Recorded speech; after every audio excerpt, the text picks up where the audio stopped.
मित्रांनो, तुम्ही हा व्हिडिओ काळजीपूर्वक शेवटपर्यंत बघा, कारण या व्हिडिओमधल्या सर्व प्रश्नांचा तुम्हाला महाराष्ट्र शासनाची कोणतीही स्पर्धा परीक्षा असू द्या, कोणत्याही स्पर्धा परीक्षेमध्ये तुम्हाला या व्हिडिओमधल्या प्रश्नांचा 100% फायदा होणार आहे मित्रांनो. त्यामुळे तुम्ही हा व्हिडिओ काळजीपूर्वक आणि लक्षपूर्वक बघा. चला तर पाहूयात आजच्या व्हिडिओचा पहिला प्रश्न. येलदरी हे धरण कोणत्या नदीवर बांधण्यात आले आहे? येलदरी हे धरण कोणत्या नदीवर बांधण्यात आले आहे? येलदरी हे धरण पूर्णा या नदीवर बांधण्यात आले आहे. जागतिक पर्यटन दिन केव्हा साजरा करण्यात येतो? जागतिक पर्यटन दिन केव्हा साजरा करण्यात येतो? जागतिक पर्यटन दिन 27 सप्टेंबर या दिवशी साजरा करण्यात येतो. चित्रकूट हा धबधबा कोणत्या नदीवर आहे? चित्रकूट हा धबधबा कोणत्या नदीवर आहे? चित्रकूट हा धबधबा इंद्रावती या नदीवर आहे. महाराष्ट्रात सर्वाधिक तालुके कोणत्या प्रशासकीय विभागात आहेत? महाराष्ट्रात सर्वाधिक तालुके कोणत्या प्रशासकीय विभागात आहेत? महाराष्ट्रात सर्वाधिक तालुके मराठवाडा या प्रशासकीय विभागात आहेत. सुवर्णदुर्ग हा किल्ला कोणत्या जिल्ह्यात आहे? सुवर्णदुर्ग हा किल्ला कोणत्या जिल्ह्यात आहे? सुवर्णदुर्ग हा किल्ला रत्नागिरी या जिल्ह्यात आहे. सूर्यमालेमधला सर्वात मोठा ग्रह कोणता आहे? सूर्यमालेमधला सर्वात मोठा ग्रह कोणता आहे? सूर्यमालेमधला सर्वात मोठा ग्रह गुरु हा आहे. महाराष्ट्र राज्य हातमाग महामंडळाचे मुख्यालय कोठे आहे? महाराष्ट्र राज्य हातमाग महामंडळाचे मुख्यालय कोठे आहे? महाराष्ट्र राज्य हातमाग महामंडळाचे मुख्यालय नागपूर या ठिकाणी आहे. कोणता वेद भारतीय संगीताचा पाया मानला जातो? कोणता वेद भारतीय संगीताचा पाया मानला जातो? सामवेद हा वेद भारतीय संगीताचा पाया मानला जातो. महात्मा गांधींच्या दांडी यात्रेची सुरुवात केव्हा झाली होती? महात्मा गांधींच्या दांडी यात्रेची सुरुवात केव्हा झाली होती? महात्मा गांधींच्या दांडी यात्रेची सुरुवात 12 मार्च 1930 या वर्षी झाली होती. प्रत्येक चौकोनाला किती कर्ण असतात? प्रत्येक चौकोनाला किती कर्ण असतात? प्रत्येक चौकोनाला 2 कर्ण असतात. संगाई उत्सव कोणत्या राज्यात साजरा केला जातो? संगाई उत्सव कोणत्या राज्यात साजरा केला जातो? संगाई उत्सव मणिपूर या राज्यात साजरा केला जातो. महाबळेश्वर पोलादपूर या दरम्यान कोणता घाट वसलेला आहे? महाबळेश्वर पोलादपूर या दरम्यान कोणता घाट वसलेला आहे? महाबळेश्वर पोलादपूर या दरम्यान पसरणी घाट पसरलेला आहे. खालीलपैकी कोणत्या शहराला विदर्भाचे पंढरपूर म्हणून ओळखले जाते?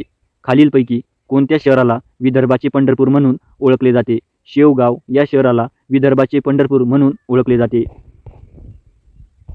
सन 1887 काँग्रेस अधिवेशन कोठे पार पडले? सन 1887 काँग्रेस अधिवेशन कोठे पार पडले? सन 1887 काँग्रेस अधिवेशन मद्रास, चेन्नई या ठिकाणी पार पडले. महाराष्ट्राने भारताचा एकूण किती टक्के भूप्रदेश व्यापलेला आहे? महाराष्ट्राने भारताचा एकूण किती टक्के भूप्रदेश व्यापलेला आहे? महाराष्ट्राने भारताचा एकूण 9.36% भूप्रदेश व्यापलेला आहे. पंचायतींना कितव्या घटनादुरुस्तीने घटनात्मक दर्जा देण्यात आला आहे? पंचायतींना कितव्या घटनादुरुस्तीने घटनात्मक दर्जा देण्यात आला आहे?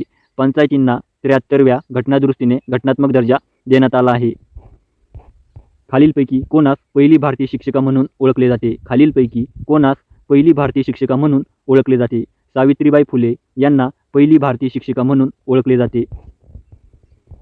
आद्य क्रांतिकारक वासुदेव बळवंत फडके यांचे वकीलपत्र कोणी घेतले होते? आद्य क्रांतिकारक वासुदेव बळवंत फडके यांचे वकीलपत्र कोणी घेतले होते? आद्य क्रांतिकारक वासुदेव बळवंत फडके यांचे वकीलपत्र गणेश वासुदेव जोशी यांनी घेतले होते. यशवंतराव चव्हाण विकास प्रबोधिनी म्हणजेच यशदा ही संस्था कोणत्या शहरात आहे?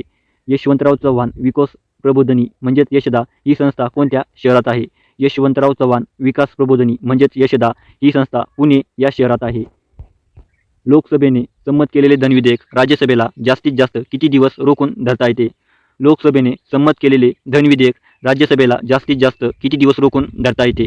लोकसभेने संमत केलेले धन विधेयक राज्यसभेला जास्तीत जास्त 14 दिवस रोखून धरता येते. वैश्विक तापमान वाढीस कारणीभूत ठरणारा वायू कोणता आहे? वैश्विक तापमान वाढीस कारणीभूत ठरणारा वायू कोणता आहे? वैश्विक तापमान वाढीस कारणीभूत ठरणारा वायू कार्बन डायऑक्साईड हा आहे. हायड्रोजन बॉम्ब कशावर आधारित आहे? हायड्रोजन बॉम्ब कशावर आधारित आहे? हायड्रोजन बॉम्ब अणुकेंद्रीय संमेलनावर आधारित आहे.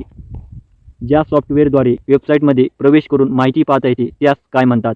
ज्या सॉफ्टवेअरद्वारे वेबसाईटमध्ये प्रवेश करून माहिती पाहता येते त्यास काय म्हणतात? ज्या सॉफ्टवेअरद्वारे वेबसाईटमध्ये प्रवेश करून माहिती पाहता येते त्यास ब्राउझर असे म्हणतात. साल्हेर व मुल्हेर हे किल्ले कोणत्या जिल्ह्यात आहे? साल्हेर व मुल्हेर हे किल्ले कोणत्या जिल्ह्यात आहे? साल्हेर व मुल्हेर हे किल्ले नाशिक या जिल्ह्यात आहे. तर मित्रांनो, अशाच महत्त्वपूर्ण आणि नवनवीन प्रश्नांसाठी आपला यूट्यूब चॅनल मराठी जी के रिव्हिजन या चॅनलला तुम्ही आत्ता सबस्क्राईब करून ठेवा. कारण आपण जेवढे सर्व प्रश्न घेतो ते सर्व प्रश्न परीक्षेमध्ये तुम्ही बघता मित्रांनो. जेव्हा कोणतीही स्पर्धा परीक्षा तुम्ही द्यायला जाता तेव्हा बघता की या व्हिडिओमधले बरेच प्रश्न तुम्हाला त्या परीक्षेमध्ये पाहायला मिळतील. त्यामुळे अशाच नवनवीन आणि महत्त्वपूर्ण प्रश्नांसाठी आपल्या चॅनलला आत्ता नक्कीच सबस्क्राईब करून ठेवा. कारण आपण इथून पुढे पण परीक्षेच्या दृष्टीने करंट अफेअरचे सुद्धा प्रश्न घेणार आहोत. त्यामुळे अशा सर्व प्रश्नांसाठी आपल्या यूट्यूब चॅनलला एक लाईक करा, कमेंट करा, आपल्या मित्रांना सुद्धा शेअर करा आणि सबस्क्राईब करून ठेवा. धन्यवाद मित्रांनो.